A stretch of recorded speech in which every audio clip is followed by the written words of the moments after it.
네, 안녕하세요.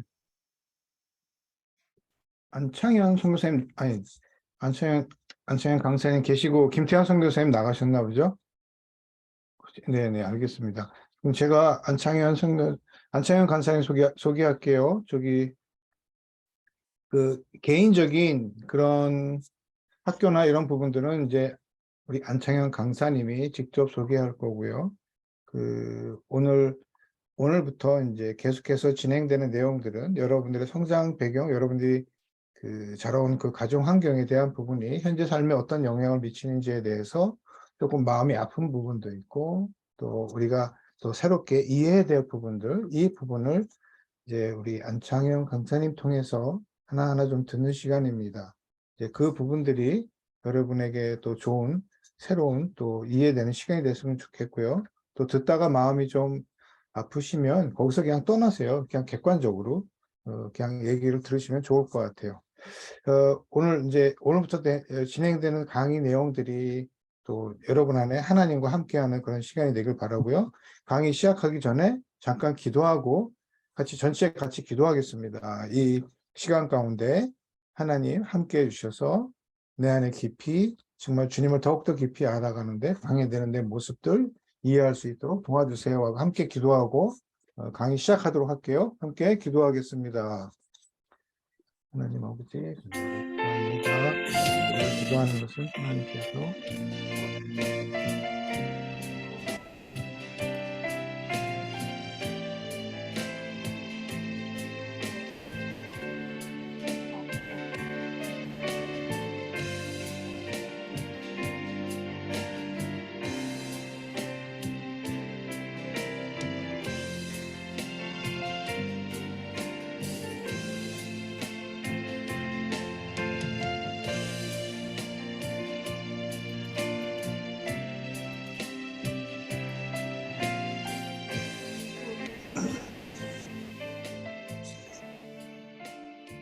하나님 감사합니다. 우리에게 주신 이 시간 하나님께서 계획하시고 하나님께서 인도해 주시는 시간이 되길 간절히 기도합니다. 각 사람마다 이 강의 들으면서 또 때로는 아픈 것도 그 마음에 힘든 것도 떠오를 수 있지만 그 안에 오직 주님의 계획 가운데 그 사랑 가운데서 자기의 모습을 보고 이제 온전하신 주님 가운데 있는 자기 모습을 더욱더 새롭게 알아가는 시간 되게 축복하여 주시옵소서.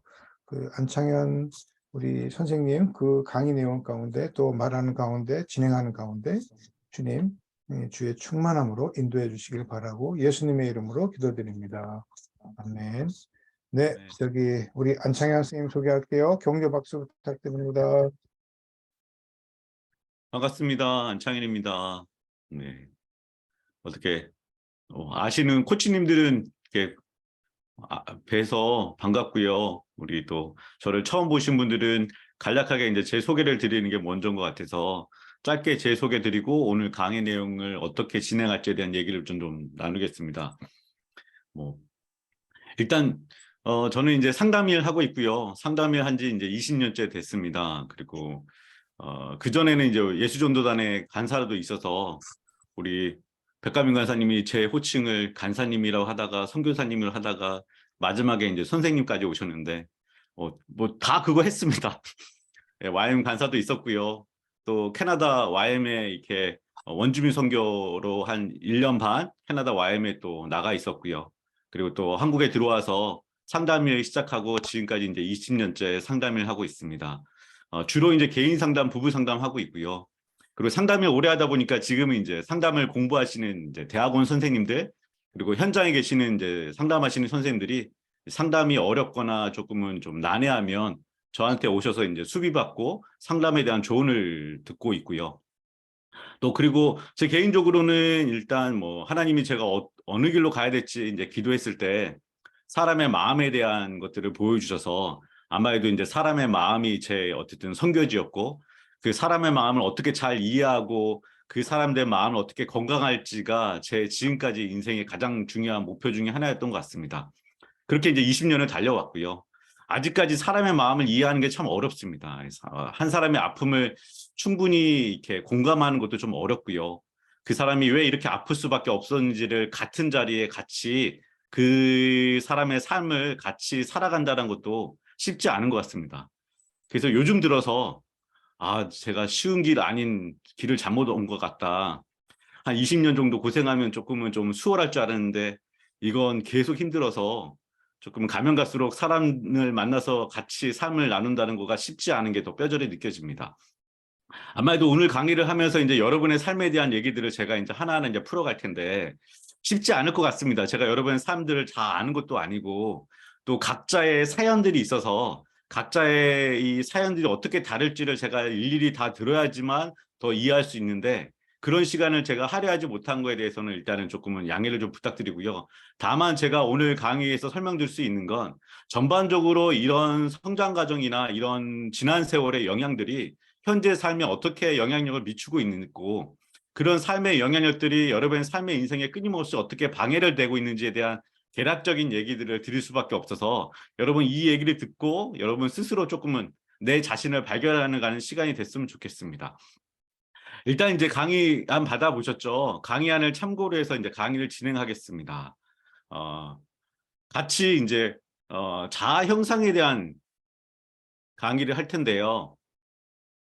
어, 다시 말해서 이제 여러분이 여러분 자신을 알고 있는 것도 있지만 또 많은 분들이 자신에 대해서 이렇게 어떤 부분은 내가 왜 이러고 있는지 잘 모르는 분도 있고요. 또 그런 모르는 부분들이 여러분 삶에 묶임을 많이 주는 것 같더라고요.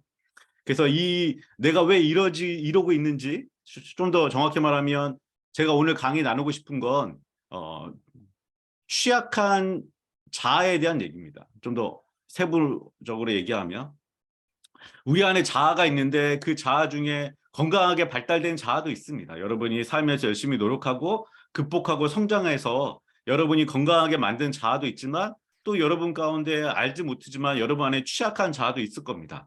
근데 결국은 이 취약한 자아가 여러분 삶에 어려움을 만들고요. 뿐만 아니라 하나님을 이해하는 데도 장애를 주게 되고요. 그리고 사람과의 관계에서도 여러분 끊임없이 고통을 주게 되는 것 같습니다. 그래서 이런 취약한 자아들에 대해서 자기가 성장시키거나 이 취약한 자아를 극복하지 못하게 되면 결국 이런 세월들이 오래 정도 지나게 되면 우리가 이제 증상이라는 것들이 발현이 되면서 심리적인 고통들이 이제 배가가 되죠. 그런 분들이 이제 저한테 상담받으러 오시는 것 같습니다. 오늘 제가 여러분과 같이 나눌 내용들은 제가 이제 사람들의 인생의 고통 가운데, 삶의 힘든 가운데 있는 분들이 왔을 때 그분들을 어떻게 도와주고 그분들의 삶을 어떻게 이해하고 그리고 회복하기 위해서 어떤 방향으로 풀어가야지에 대한 제가 나름대로 이제 정리했던 것들을 여러분과 함께 이제 같이 나누고 싶습니다. 그래서 이번 강의에 이제 같이 나누고 싶은 건 자라온 성장 과정에 대한 것들을 다시 한번 살펴보고 싶습니다. 이유는 여러분 과거를 이렇게 여러분 삶이 얼마나 힘들었는지를 보고 싶은 게 아니라요. 이 과거의 성장 과정이 결국은 내 현재의 삶에 영향력을 주기 때문에 그렇습니다.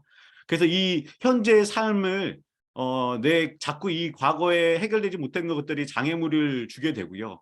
그러면 결국은 내 미래를 되게 어렵게 또 만들어가는 부분이라서 아마도 오늘 강의가 지난 세월에 여러분 살아온 지난 과거에 대한 얘기를 나누겠지만 결국 제 강의를 통해서 여러분과 함께 풀어가고 싶은 숙제는 지금 현재 여러분 삶을 어떻게 더 충실히 경험하고 지금 현재 역사하고 계시는 하나님은 어떻게 여러분의 삶 가운데 충실히 경험할 수 있는지에 대한 얘기를 풀어가고 싶은 겁니다.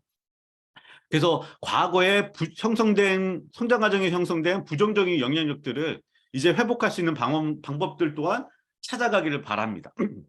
그래서 제 강의는 이제 뭐 프로그램 보시면 알겠지만 총 4번을 오는 것 같습니다. 뭐 좀 너무 많이 오죠. 저도 이렇게 많이 오는 거 좀 부담스러워 하는데 제가 좀 낯가림이 있거든요.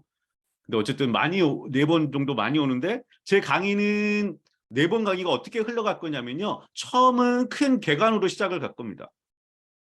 그 다음에 좀 더 세분화될 거고요. 그 다음에 마지막은 여러분 내면에 아주 이렇게 디테일한 부분까지 이제 쭉 흘러갈 겁니다. 그래서 제 강의 흐름을 쭉 듣다 보면 큰 괴간에서부터 아주 이제 다음 주 그다음에 뭐 심리 도식 강의까지 흘러오게 되면 되게 여러분 마음을 이해할 수 있는 디테일한 강의로 흘러갈 거니까요. 다 이것이 한 줄기로 이제 흘러간다고 보시면 됩니다.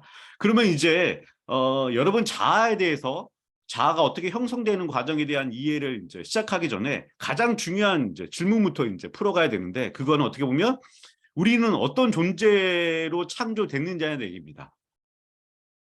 이게 어떻게 보면 제가 만나는 사람들이 마음이 힘들게 되는 가장 큰 이유 중에 하나기도 해요. 같이 이제 제가 좀 설명을 좀 드리겠습니다. 다시 말해서 우리는 어떤 존재로 창조됐느냐에 대한 얘기인데, 성경에서 말하는 우리의 창조의 가장 큰 핵심은 뭐냐면 우리는 의존적인 존재로 창조됐다는 얘기입니다. 다시 말해서 이 얘기는요, 인간은 자기 스스로 자기가 누구인지를 발견할 수 없는 존재로 창조됐다라는 겁니다. 또 한편 인간은 자기 스스로 자기 삶이 안전하게 만들 수 없는 존재로 창조됐다는 거예요. 유독 하나님 만든 창조 작품들 중에서 유일하게 사람만 태어나자마자 내가 누구인지를 발견하지 못하는 존재로 이제 창조된 것 같아요. 그래서 여러분 알고 있는 것처럼 늑대 인간이 있잖아요. 제가 어디 강의에서 늑대 인간 아시죠? 했더니 많은 분들이 이제 송중기 이렇게 얘기하던데, 뭐 그 영화도 있어요. 근데 실제 이제 늑대 인간이 러시아에서 있었던 일입니다. 이제 러시아에서 어떤 이제 시골 마을에 어쨌든 부모님들이 이제 갓난 아기를 이제 집에다 두고 밖에 이제 일하러 나갔는데, 그때 이제 늑대 떼들이 이제 집에 와서 그 아이를 이제 물고 갔어요. 근데 부모님들은 이제 집에 왔는데 아이는 없고 집안에 이제 늑대 발자국들이 많은 걸 보게 되면서, 아, 늑대가 이 아이를 잡아먹었구나라고 하면서 슬퍼하면서 이제 그 아이를 장례를 치러줬는데, 그리고 나서 한 뭐 6년, 7년 흘러간 후에 탐험가가 어쨌든 이제 오지를 탐험하다가 늑대 무리 속에 있는 여자아이를 발견하게 됐어요. 근데 그 여자아이가 신기하게 옷은 벗고 있는데 네 발로 걸어 다니고 말도 못하고 이렇게 늑대처럼 이제 울부짖고 있는 아이를 발견하게 됐고, 아, 이 아이가 사람이니까 이제 이 탐험가가 그 아이를 이제 잡아다가 이제 데리고 왔어요. 그리고 수소문을 해 보니까 이 아이가 어떤 집의 아이라는 걸 사실 알게 됐고, 그 부모한테 이제 그 아이를 다시 돌려주게 됐습니다. 근데 안타까운 건 그 아이가 태어날 때부터 본 거 뭐냐면 늑대 떼 속에서 늑대처럼 생활하는 것들을 경험했기 때문에 이 아이가 집에 오자마자 곧바로 사람이 된 게 아니라 늑대처럼 옷 입는 걸 거부하고 먹는 것도 거부하고, 그리고 익혀진 음식보다 날 음식을 먹는 걸 좋아하고, 그리고 맨날 우부짖고. 근데 안타깝지만 이 아이가 부모가 이렇게 돌봐주면서 이 아이를 어떻게 사유화시키고 인간처럼 이제 뭐 이렇게 키우려고 했지만 결국 실패해서 이 아이는 굶어 죽었습니다. 너무 안타깝죠. 그게 이제 상징하는 게 뭐냐면요, 인간은 태어날 때부터 스스로 내가 누군지를 이렇게 깨닫고 태어나는 존재가 아니라는 거예요. 여러분, 강아지랑 많은 이 세상의 창조물들은 자기가 태어날 때부터 아, 내가 강아지인지를 의심하지 않아요. 고양이인지 의심하지 않습니다. 강아지가 태어나서 아, 내가 꼬리를 흔들어야 되나 말아야 되나 이런 고민을 안 해요. 근데 유독 사람만 태어나고 나서 내가 누구인지를 모르는 상태에서 초기 양육 과정에서 어떤 경험을 받느냐에 따라서 내가 이렇게 발견해 가는 존재로 창조됐습니다. 그만큼 사람은 의존적인 존재로 창조됐는데, 그 의존적인 존재로 창조된 가장 큰 중요한 섭리는 어쨌든 하나님과의 관계를 통해서, 하나님은 하나님과 관계를 통해서 이 인간이 스스로 자신이 누구인지를 발견하고 싶어 했던 것 같아요. 다시 말해서 하나님과의 관계를 통해서 인간이 아, 내가 이런 사람이구나라는 걸 발견하게 창조했고요. 그래서 암만 해도 제가 이제 상상해 보면 아담이 창조되고 나서 에덴 동산에서 하나님과 그 동산을 거니면서 하나님과 끊임없는 관계를 통해서 아담이 이제 경험했던 건 뭐냐면, 아, 내가 이런 존재구나라는 걸 경험했을 거예요. 그 경험했다는 얘기는 결국 두 가지를 경험했다는 얘기입니다.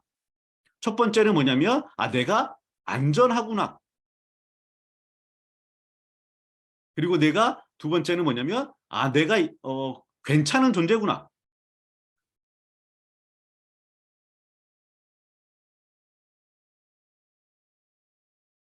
이 두 가지가 어쨌든 우리를 발견하는 데 중요한 개념입니다. 자, 이 두 가지 개념을 뭐라고 그러냐면요.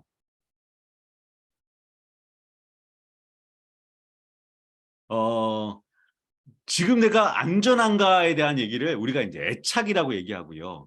내가 정말 괜찮은 사랑스러운 존재인가 이란 얘기가 정체성에 대한 얘기입니다. 다시 말해서 우리는 우리 스스로 자기 자신에 대한 안전함을 확보할 수 없는 존재이고 내가 얼마나 괜찮은지를 찾기 어려운 존재예요.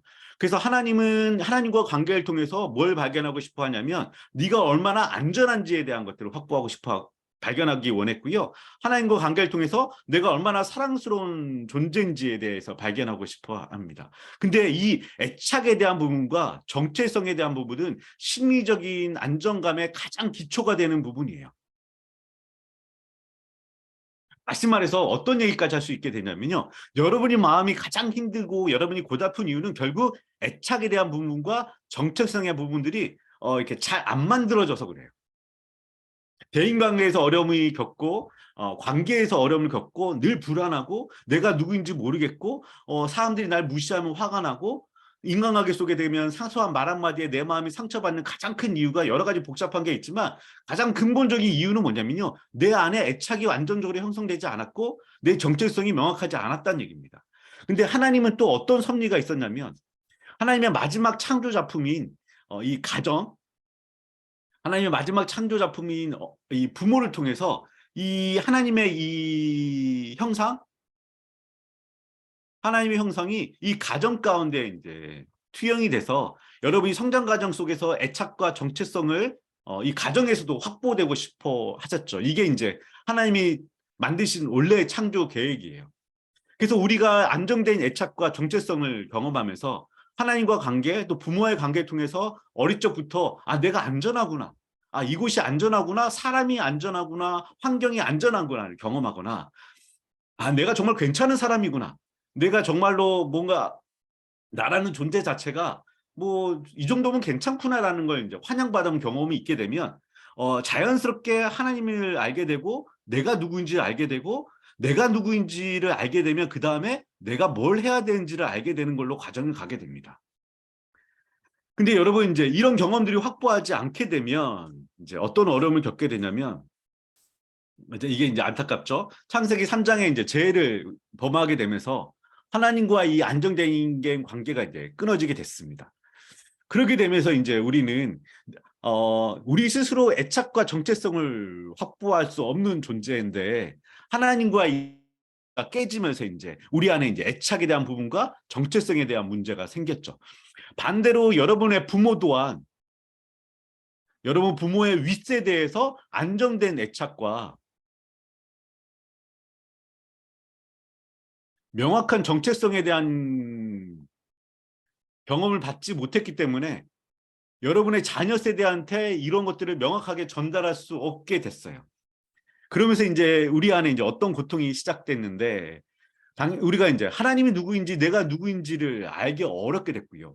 그리고 내가 왜 살아야 되는지를 알게 어렵게 되면서 우리 안에 이제 왜곡이 일어나게 되면서 이제 진짜 나로서 사는 게 아니라 거짓 자아로 살아가게 됩니다. 이 거짓 자아에 살아가는 삶의 목표는 크게 두 가지인데요. 하나는 불안을 잠재우기 위해서 살아가고요. 두 번째, 자신을 증명하기 위해서 살아가게 됩니다. 그래서 여러분들이 많은 심리적인 고통을 겪는 이유 중에 하나가 결국은 이 불안 때문이에요. 이 환경적인 불안, 인간관계 때문에 불안, 이렇게 내 자신에 대한 불안. 그리고 내 자신에 대한 정체성이 명확하지 않으니까 내가 누군지 잘 모르겠어요. 어떻게 살아야 되는지 모르겠고, 뭘 좋아하는지도 모르겠고. 이 정체성이 분명하지 않으니까 인간관계 속에 들어가게 되면 자기가 자꾸 사라지는 경험을 하게 되고요. 자기가 사라지는 경험을 받지 않으려고 하니까 인간관계 속에서 주도권을 잡으면서 어떻게든 내가 원하는 대로 끌고 가야 되는 이런 양상들이 벌어지게 되죠. 그래서 이 거짓자, 내가 누군지를 잃어버리게 되면서 우리가 겪는 첫 번째 고통은 뭐냐면요. 있는 모습으로의 내 자신이 부끄럽게 돼요. 그래서 아담과 하와가 첫 번째 죄를 범하게 되면서 첫 번째 경험했던 게 수치심이죠. 그래서 자기가 옷 벗고 있는 것 자체가 부끄럽게 돼서 내 존재 자체를 가려야 되는 상황이 벌어지게 됩니다. 그래서 우리 안에 이제 수치심이 생기게 되면서 나라는 존재가 I'm not good이 된 거예요. 그리고 또 안타까운 건 성장 과정에서 너 괜찮다는 얘기를 듣지 못하게 된 거예요. 그러니까 수치심이 들어오게 되니까 어떻게 보면 내 존재가 드러날까에 대한 불안함과 두려움들을 끊임없이 걱정하면서 이제 감추게 되죠. 감추게 되려고 하니까 내가 드러나지 않기 위해서 내 내면을 통제해야 되고 내 외부 세계를 통제해야 되게 됩니다. 그래서 인간관계를 통제해야 되고요. 내 자신의 생각과 내 행동들을 통제해야 되고요. 결국 이 통제하다가 통제가 안 되니까 분노하게 되고 슬픔되고 우울하게 됩니다. 그냥 쭉 들으세요. 자세히 이제 뭐 이거를 그냥 하나하나 이렇게 설명하게 너무 이렇게 이해 안 될 수도 있어서 인간이 이렇게 이제 우리의 마음이 이렇게 무너지는 과정입니다. 그래서 이런 상실의 고통, 이 다양한 감정적인 고통을 겪게 됩니다. 이 고통의 감정을 건강하게 풀지 못하게 되면 결국은 이 힘든 감정을 우리는 갖고 살기 어렵기 때문에 정서를 차단하게 되고 욕구를 차단하게 됩니다. 이 아픔을 차단하려고 하죠. 왜냐하면 감당할 자신이 없게 되면서. 그래서 이 자기의 내면을 차단하게 되면서 이제 벌어지는 문제는 뭐냐면요. 결국은 내 내면과 단절이 되게 됩니다. 내 내면과의 단절이 되게 되면 인간관계 속에도 단절이 벌어질 수밖에 없어요. 결국은 친밀함은 소통이거든요. 그렇게 되면 벌어지는 문제는 뭐냐면요. 결국은 이 공허한 내면을 해결하기 위해서 내가 중독에 빠지게 되고요. 그리고 이 해결이 안 되는 이 심리적인 문제 때문에 내가 이제 질병, 신체적인 고통을 겪게 됩니다. 그렇기 때문에 이제 이 고통이 되는데 안타까운 건 내 고통이 내 세대에서 머무는 게 아니라 참 이런 게 있잖아요. 이 안타까운 얘기인데 내 마음이 병든 게 나 자신의 문제로 끝나는 게 아니라 내 마음이 병든 거가 내 주변을 다 오염시킵니다. 여러분 마음이 아프고 여러분 마음이 이렇게 뭔가 이렇게 불건강하면 여러분만 고통되는 게 아니라 내 마음이 불건강한 것 때문에 내 주변 사람들도 같이 오염시켜 버리거든요. 그래서 내 마음이 건강하지 못하게 되면 이 아픔이 다음 세대로 이제 전이가 됩니다.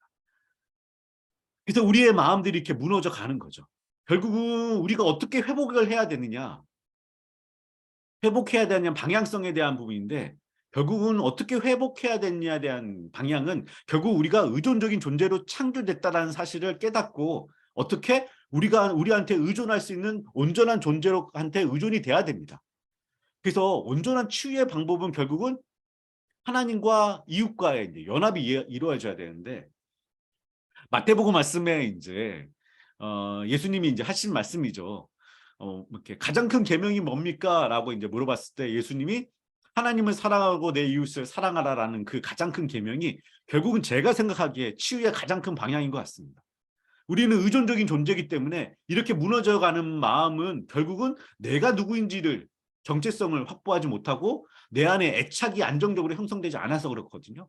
그러면 내 안에 안정된 애착과 안정된 저점성을 확보하기 위해서는 내 스스로 발견할 수 없는 존재로 창조됐기 때문에 결국은 이거를 확보할 수 있는 대상한테 가야 되는데 그게 이제 하나님이라는 거죠.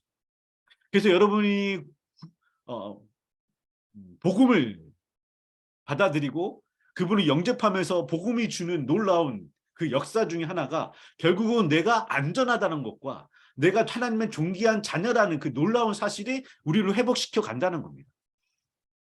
그리고 반대로 하나님과 관계뿐만 아니라 우리가 또 이웃과의 관계도 연결이 돼야 되는데 이제 문제는 이제 이 이웃과의 연결입니다. 좀 안타깝지만 하나님은 하나님과의 연결을 통해서도 이렇게 우리를 회복할 수 있기 바라지만 또한 이웃과의 연결을 통해서도 우리가 회복될 수 있도록 또 그 방법 또한 하나님이 우리 가운데 열어주셨는데 네, 여러분 하나님과 연결돼서 회복되는 게 제일 빠를까요? 이웃과 연결되는 회복되는 게 제일 빠를까요? 어떤 게 쉬울까요? 제가 생각하기에 하나님과 연결되는 게 제일 쉬운 것 같습니다. 뭐 이것도 어려운 분도 많이 있죠. 근데 다만 이거는 주님의 은혜가 필요한 거고 이웃과 연결되기 위해서는 뭐냐면요. 우리가 성장해야 되고 성숙해야 된다는 어려움을 겪게 됩니다. 그래서 제가 생각하기에 하나님은 왜 이웃과의 연결이라는 숙제를 우리에게 또 주셨을까라는 거가 결국 이웃과의 관계를 회복하고 연결되는 노력을 통해서 우리는 실튼좋든 성장하게 되고 성숙할 수밖에 없거든요. 근데 우리가 이 성숙된 만큼 그분의 은혜를 이해할 수 있는 것까지 되는 것 같습니다. 그래서 결국은 이 회복되기 위해서는 우리가 하나님과 이웃과 연결돼 가야 되는데 그러기 위해서 필요한 건 우리한테 하나님과 이웃과 온전한 연합을 이루기 위해서 필요한 건 결국은 우리 안에 이제 성숙입니다. 성숙. 다시 말해서 우리가 이제 우리 삶의 어려움을 해결하기 위해서는 결국은 우리가 의존적인 존재라는 사실을 깨닫고 온전히 연합을 이루어야 되는데, 그 연합을 이룸을 통해서 우리가 회복해야 되는 건 우리 안에 안정적인 애착의 경험과 우리가 누군지에 대한 정체성을 명확하게 회복을 해야 됩니다. 이 부분들이 여러분 심리적인 고통을 일으키는 거죠. 근데 이 부분들을 확보하기 위해서 우리가 이제 연합을 해야 되는데, 그 연합을 가려막고 있는 이유 중에 하나가 뭐냐면 우리 안에 이제 미성숙함이라는 겁니다. 그래서 온전한 연합을 이루기 위해서는 우리가 성숙을 해야 되는데요. 성경에서 이제 에베소에 있는 말씀처럼 성경에서는 성숙이라는 단어는 안 나오는 것 같아요. 그 대신 어떤 내용이 나오냐면 그리스도의 장성한 분량까지 자라나라까지 얘기합니다. 근데 우리가 이제 이 자라난다는 얘기가 또 이렇게 보면 좋을 것 같아요. 그러니까 사람은 이제 여러 가지로 분류를 하는데 크게 세 가지로 분류하면 사람을 이제 어떤 신체적인 거, 영적인 거, 이제 정서적인 부분으로 이제 사람을 이제 세 가지로 크게 분류를 하면, 우리가 이제 신체적으로 자라난다는 얘기는 우리가 좋은 DNA를 갖고 태어나고 잘 자고 잘 먹으면 우리가 이제 몸을 건강하게 이제 자라나는 것 같아요.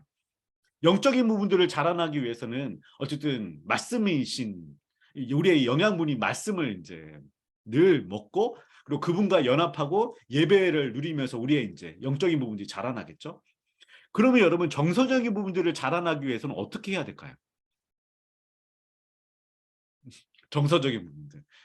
근데 안타까운 건 제가 이제 주변에 많은 이제 소식들을 듣다 보면 결국은 여러분 삶께 문제를 일으키는 부분들은 신체적인 부분들이나 영적인 부분들도 있지만 결국은 무너지는 부분들이 이 정서적인 미성숙함 때문에 여러분 삶이 고통스럽더라고요. 되게 유명한 사역 잘하시는 선교사님들이 무너지는 이유가 이 정서적인 미성숙함 때문인 것 같고요. 되게 유명한 목사님들이나 되게 유명하신 분들이나 잘 사역하거나 잘 하시는 분들이 결국 삶의 고통을 겪는 부분도 이 정서적인 미숙한 부분인데, 그럼 여러분 정서적인 것들을 자라나기 위해서는 어떻게 해야 될까요? 어떻게 해야 될까요? 어릴 적에 이제 이 정서적으로 잘 자라날 수 있는 좋은 환경이라면 부모의 어쨌든 따뜻한 뭐 좀 양육 환경, 그리고 나를 있는 그대로 존중해 줄 수 있는 환경, 그리고 어쨌든 뭐 이렇게 뭐 큰 갈등이나 불안하지 않은 안정적인 환경들이 이제 자라나게 하겠죠. 근데 지금 내가 풀어야 되는 숙제는 뭘까요? 이미 그런 과거를 내가 성장 과정에서 경험하지 못했는데 지금 나는 어떻게 내 정서적인 부분들을 자라나야 될까? 지금 내 정서적인 부분들을 자라나기 위해서 여러분이 해야 되는 건 뭐냐면, 제가 생각하기에 지금 여러분 정서적으로 내 자신을 다시 성장시키기 위해서 필요한 건 뭐냐면, 여러분 안에 있는 미성숙한 부분들이 뭔지를 발견하고 그 부분들을 성숙시켜 가는 것들이, 암만 해도 여러분들이 지금 이 정서적인 나이가 발달되지 않았던 부분들을 발달시키는 부분일 것 같아요. 그러기 위해서 여러분이 크게 해야 되는 게 두 가지인데, 자, 우리 안에 이제 미성숙함을 성숙시키기 위해서 여러분 지난 세월을 다시 살펴봐야 됩니다. 그래서 왜 지난 얘기를 다시 하냐? 이미 지나간 거 아니냐? 바꿀 수 없는 얘기를 왜 다시 꺼내서 이렇게 마음을 힘들게 만드냐? 다 덮고 살고 그거 이렇게 바꿀 수도 없고 그거 건드리면 너무 힘든데 왜 그거를 다시 꺼내야 되냐? 된 그 어떻게 보면 답 같은 거예요. 지난 세월이지만 그 세월이 우리 안에 아직까지 미성숙함을 만들고, 그 미성숙함이 결국은 우리 안에 이제 애착과 정체성의 부분들을 끊임없이 문제를 일으켰고, 근데 이게 하나님을 만나더라도 하나님 안에 있는 내가 안전한 거에 대해서 하나님을 믿지만 하나님 안에 안정감을 누리기가 어렵게 되고, 하나님 안에 내가 누군지에 대한 내 정체성의 부분들이 확보가 안 되기 때문에 안타깝지만 신앙생활 하지만 늘 불안한 거예요. 여담이지만 제가 지금 이제 만나는 어떤 내담자 선생님께서 어떤 얘기하냐면요, 이런 얘기예요. 선생님, 저는 어렸을 때부터 신앙생활을 했고 우리 부모님도 이제 목회자라서 하나님의 말씀이나 신앙생활이 내 인생에 너무 많이 이제 이렇게 뗄래야 뗄 수 없습니다. 근데 솔직히 말씀드리면 하나님한테 나는 꼭 2순위인 것 같아요. 두 번째래요.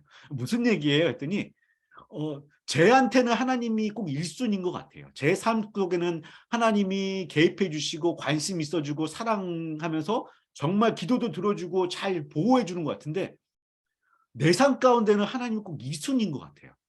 뭔가 이렇게 안 들어주시고 뭔가 이렇게 늘 이렇게 기도해도 안 들어주시고 이런 느낌을 이제 늘 신앙생활 하면서 이렇게 안타까워한대요. 근데 하나님이 살아계신다는 사실을 부인할 수도 없으니까 하나님한테 도망칠 수는 없대요. 근데 하나님 앞에 매달리고 있지만 자기는 늘 이순이기 때문에 느껴지는 그 서운함과 섭섭함 그리고 슬픔이 늘 있다고 얘기하는데 좀 더 정확히 말할까요? 여러분의 애착과 정체성이 확보가 안 되기 때문에 온전한 하나님을 경험하지 못하는 그 어려움이 끊임없이 여러분 삶 가운데 맴돌아 가는 부분일 수도 있을 겁니다. 그래서 그 부분들을 해결하기 위해서 여러분 안에 이제 지난 사연을 다시 한번 돌이켜 봐야 되는데 그러기 위해서 여러분 이제 두 가지 관점으로 여러분의 지난 세월을 돌이켜 봐야 돼요. 첫 번째는 내가 과거에 성장 과정에 경험했던 외상의 경험들을 이제 다시 한번 좀 봐야 됩니다. 이 외상의 경험들은 여러분 안에 이제 고통을 주고요. 아주 고통스러운 감정이죠.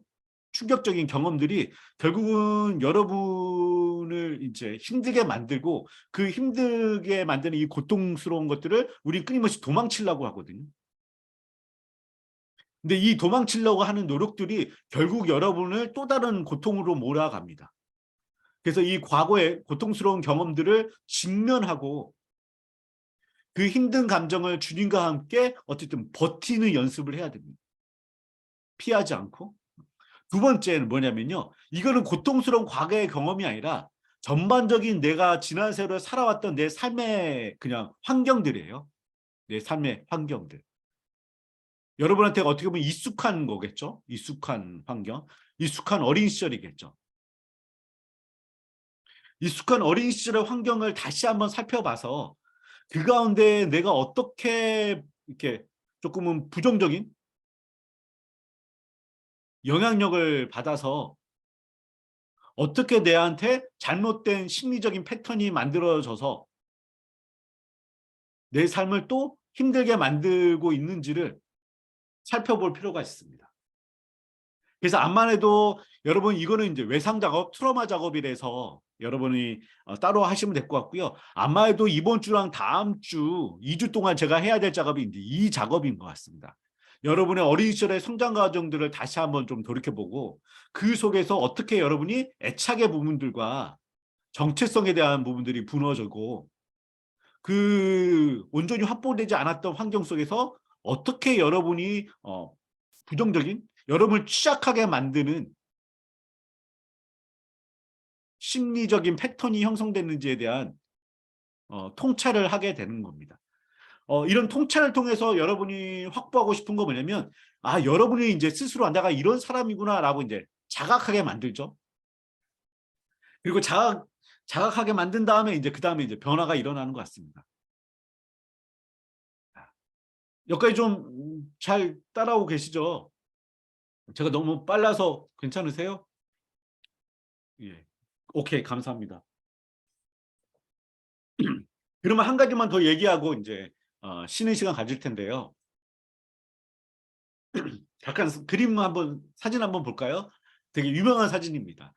한번 어떤 사진인지 여러분 좀 잔잔히 좀 봐보세요. 5명의 남자가 나옵니다.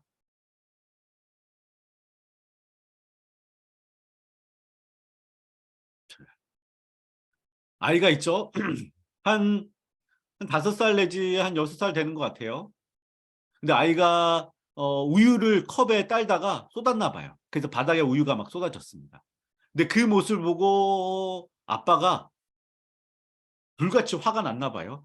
그래서 약간은 손을 들어서 폭력을 행사하려고 하고 이 아이는 그런 아빠의 모습을 보고 공포를 경험하고 있겠죠. 이 아버지가 뭐 성격적인 파탄자가 아니라면 아마도 이 아버지가 몇 번씩 이 아이한테 주의를 줬겠죠. 우유 따를 때 조심하게 따라라. 흘리지 않게 따라라. 또 흘렸냐. 조심하게 따라라. 몇 번 얘기했는데 아마도 그럼에도 불구하고 또 아이가 실수하면서 아버지가 이제 뭔가 약간 좀 화가 났겠죠.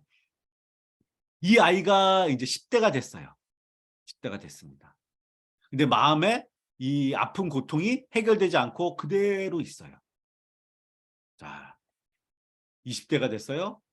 마음에 그 아픈 고통이 해결되지 않고 그대로 이제 20대를 보냅니다. 그 다음에 이제 30대가 됐어요. 이 마음의 고통이 그대로 남고 30대가 됐어요. 이제 40대가 돼서 아버지가 됐어요. 근데 이 마음의 고통은 그대로 남겨져 있습니다. 아마도 이 남자분이, 이 사진 속에 있는 남자분이 아버지가 됐을 때 아마도 스스로 이렇게 다짐을 했을 거예요. 나는 우리 아빠처럼 안 될 거야. 나는 우리 아버지처럼 그렇게 폭력적인 아버지는 안 될 거야 라고 다짐했을 거예요. 아마도 그렇게 노력했을 것 같습니다. 근데 이 아버지가 회사가 갑자기 어려워져서 부도 위기에 있거나 아니면 부부간의 관계가 너무 안 좋아서 아내 때문에 너무 스트레스를 받게 되거나 아니면 친구의 배신이나 아니면 다른 인간관계 때문에 너무 속상한 일이 생겨서 이 아버지가 너무나 지금 심리적으로 취약해지게 되면 어렸을 때부터 있었던 내 마음에 이 빨간 거를 누르는 이 방어가 무너지게 돼요. 무슨 얘기인지 아시죠? 내 마음에 이 빨간 거를 평생 동안 살아왔는데 내가 기능 상태가 괜찮으면 컨트롤할 수 있어요. 근데 이 아버지가 어느 순간 사업의 실패와 아내와의 관계의 갈등과 이런 많은 고통을 겪게 되면서 이 아버지의 이 빨간 개를 컨트롤할 수 있는 힘이 무너지게 되면 어느 순간 뚜껑이 열려서 나도 모르게 이 아버지와 똑같이 폭력적인 행동을 나타나게 됩니다. 이게 사진 속에 있는 얘기가 아니라 어떻게 보면 여러분 삶에 대한 얘기일 수도 있고 저에 대한 얘기일 수도 있고 그래서 우리가 해결되지 않은 상처들은 끊임없이 여러분 삶을 고통스럽게 만듭니다. 이게 다음 세대의 전이가 됩니다. 그래서 오늘 그리고 내일 제가 처음에 강의했던 것처럼 제가 오늘 강의는 뭐냐면요. 과거에 대한 얘기가 아니라 미래에 대한 얘기예요. 어떤 미래? 이제 여러분 삶의 이 미래에 대한 변화에 대한 얘기고요. 그 변화를 이루기 위해서 내 안에 아직까지 해결되지 않은 취약한 부분들이 있다면 이거가 뭔지를 발견을 하고 그 발견을 이제는 다루는 작업을 통해서 어떻게 이제는 이 빨간 것들이 이제는 내가 쭉 정리해 가서 이제는 이것들을 이렇게 누르면서 사는 인생이 아니라 다르게 변화할 수 있는 인생에 대한 얘기를 해 갈 거에 대한 겁니다. 그러면 이제 2분 남았는데 잠깐 이 얘기하고 이제 좀 2분 남으면 참 갈등이네요. 하면 5분이 시간이 걸릴 텐데 쉬었다 할까요? 5분 정도 더 하고 할까요? 간사님. 네, 편하신 대로 하시면 될 것 그래요. 같아요. 그럼 5분 동안 하고 할게요. 마음속에서는 5분 네. 동안 하고 싶었어요. 자, 그러면 그다음에 이제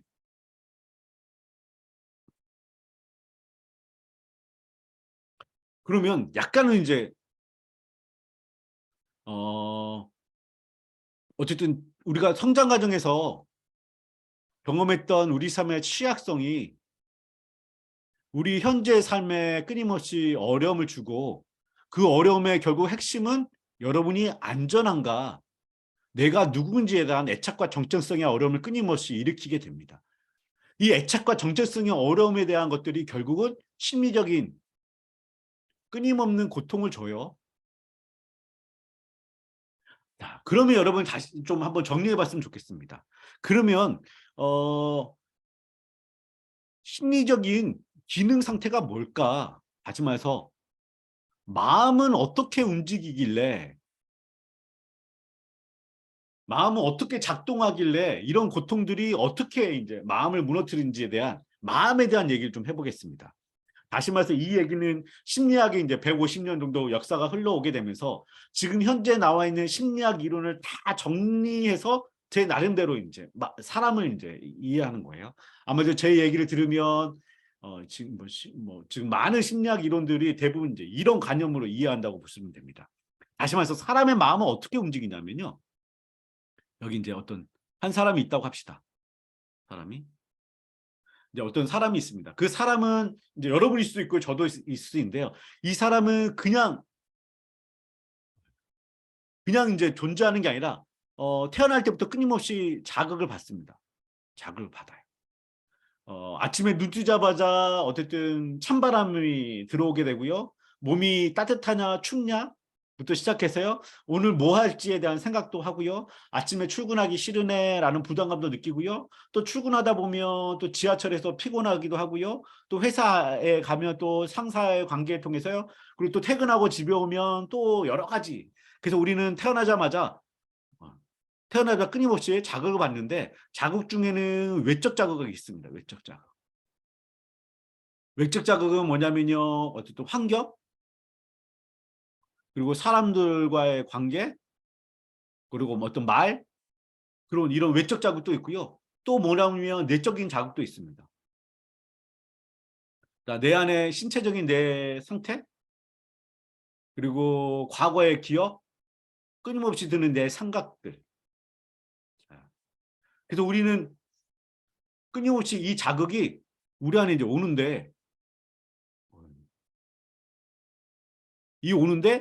이게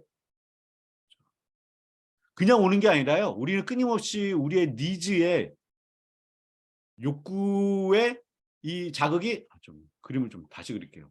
너무 좀 안 이쁘네. 잠깐만요. 오씨. 야. 자, 다시 그리겠습니다. 이게 펜이 갑자기 안 보입니다. 자, 우리는 끊임없이 자극을 받습니다. 자극 중에 외적 자극도 있고요. 내적 자극도 있어요. 그래서 그 사람들의 말은 외적 자극이고요. 내 생각이나 과거의 기억들은 내적 자극입니다. 근데 이 자극이 그냥 있는 게 아니라 끊임없이 우리 안에 이제 이 자극들이 그냥 받아들이는 게 아니라 우리는 끊임없이 우리의 니즈에 욕구에 충족이 되느냐, 충족이 되지 않느냐를 끊임없이 판가름 해요. 그래야지만 우리한테 제일 중요한 거 우리가 지금 잘 안전하냐가 확보가 돼요. 그래서 우리는 이 욕구가 충족이 되면 우리는 이제 긍정적인 감정을 느끼고요. 욕구가 충족이 되지 않으면 우리는 불쾌한 감정을 느낍니다. 그래서 우리는 이 욕구와 이 감정은 같은 한 세트로 움직여요. 그래서 여러분이 어떤 감정을 느꼈다는 얘기는 그거는 어떤 자극에 의해서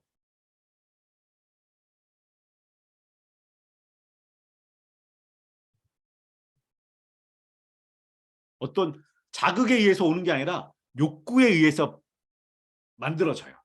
자, 이게 무슨 얘기냐면요. 제 예를 드릴게요. 이 얘기만 하고 쉬는 시간 가질게요. 저희 와이프가 대구 사람입니다. 대구에서 태어났고요. 결혼하기 전까지 계속 대구에 살았어요. 그래서 뭐 최근도 대구에 가면 지금도 미용실은 대구의 미용실을 이용하고 있어요. 벌써 이제 결혼한 지 벌써 이제 뭐 20년이 다 돼가는데도 불구하고 뭐 여전히 지금도 이제 미용실은 대구에서. 그래서 대구에 가면 할 일이 많아요. 친구도 만나야 되고 머리하러 가야 되고 또 뭐 오랜만에 가족들도 다 있어요. 뭐 좋아하는 뭐 맛집도 대구에 있어요. 그래서 대구에 가면 기본적으로 이제 일주일을 있다가 오십니다. 자, 그러면 지금 똑같은 상황이에요. 저희 와이프가 대구에 갔는데 제가 신혼 때는 어떤 감정을 느꼈냐면요. 제가 와이프가 대구에 가서 일주일 정도 오면 그리워요. 그렇습니다. 지금은 와이프가 대구에 가면 어떨까요? 지금은 되게 좀 자유로워요. 약간 신나기도 하고 홀가분하기도 하고. 그리고 나서 이제 한 일주일이 다 돼가면 어떨까요? 갑자기 짜증이 나요. 화도 나죠. 자, 그러니까 무슨 얘기를 하고 싶으냐면 와이프는 대구에 일주일 간 건 이 상황은 똑같아요. 이 상황은 다 똑같습니다. 일주일 간 것뿐이에요. 근데 어떤 날에는 그리워요. 근데 신혼 때는 그립고 지금은 자유롭다가 일주일 지나면 짜증나요. 제가 무슨 얘기하냐면 감정이 어디서 나온다고요? 환경이나 자극에서 나오는 게 아니라 어디서? 욕구에서 나온다고 그랬죠. 그러면 신혼 때는 어떤 욕구가 있었냐면 아내와 함께 있고 싶은 욕구가 있는 거예요. 그러니까 그게 충족이 안 되니까 그립죠. 지금은 어떤 욕구가 있을까요? 내가 홀가분하고 싶고 자유롭고 싶고 자유로움에 대한 욕구가 있어요. 그러니까 그 욕구가 충족이 되니까 너무 기쁜 거예요. 근데 일주일 지나면 어때요? 갑자기 내가 반찬이 떨어지고 빨래도 해야 되고 이런 기본적인 내 생존에 대한 부분들이 불편해져요. 이 생존에 대한 욕구들이 불편해지니까 짜증이 나는 거예요. 무슨 얘기냐면 이 얘기만 하고 이제 쉬는 시간 가질게요. 기본적으로 여러분 마음은 어떻게 움직이냐면요. 다양한 사람들의 말, 내 다양한 생각들이 여러분은 의식하든 의식하지 않든 끊임없이 여러분은 어떤 한 단계를 겪는데 그거 뭐냐면요. 내 니즈가 충족되고 있는 환경이냐 충족되지 않는 환경을 끊임없이 판가름해요.